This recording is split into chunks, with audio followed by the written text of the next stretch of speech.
Let's go to Mark 5, verse 37. And I'm just going to point out the point here. If you know the story of Jairus' daughter, this is the most direct verse, I think, on this topic. It specifically says that Jesus did not allow anyone. He said, nope, you can't come. But Peter, James, and John, you guys can come. So he had his 12, but then he had even another layer of inner circle. And that was Peter, James, and John. Now let's go to the next slide. It also says it here in the Transfiguration, Matthew 17, 1 and 2. Peter, James, and John were there. They were the only ones who were there. The other 9 were not invited. Sorry, guys, you don't get to be part of this. Next slide, please.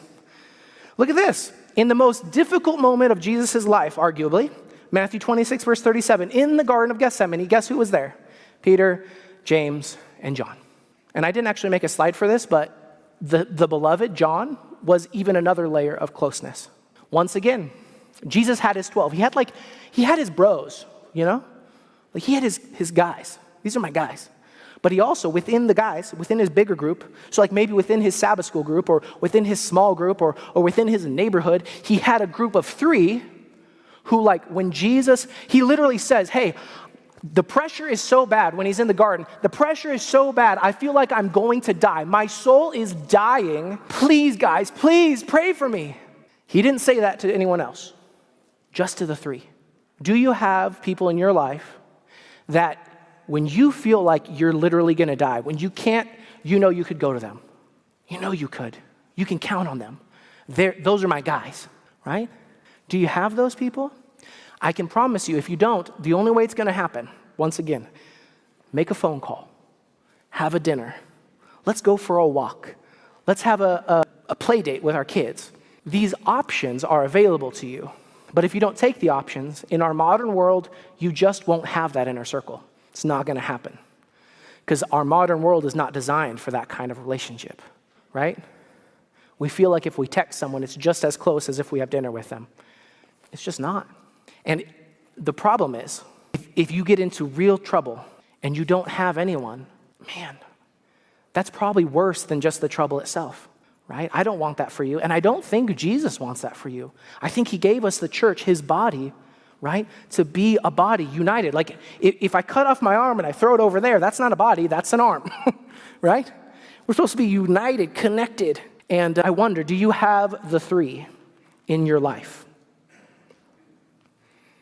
Sometimes we need to focus on investing deeply in a few. Sometimes we need to focus on investing deeply in a few. Some of my most well-meaning brothers and sisters in Christ feel it their job to save everyone, to serve everyone, to be there for everyone. And if you do that, you will be there for no one.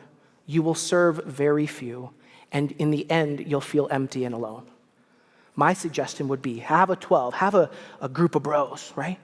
Have, after that, a set of 3 people that if everything fell apart in your life, they would be there for you. So, here's the line right here. It says, you must choose your friends. You must choose your friends, especially if you happen to be someone like me, and you grew up and maybe you're new to town and there's no pre-built culture. Find it. Now, a little blurb here.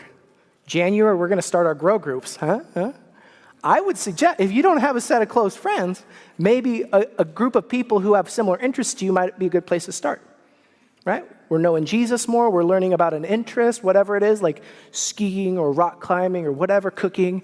And do that together, man. Do it together. And you'll find that group of people. But you must choose. Because in our modern world, it will not happen on accident. Choose to have those friends. Okay.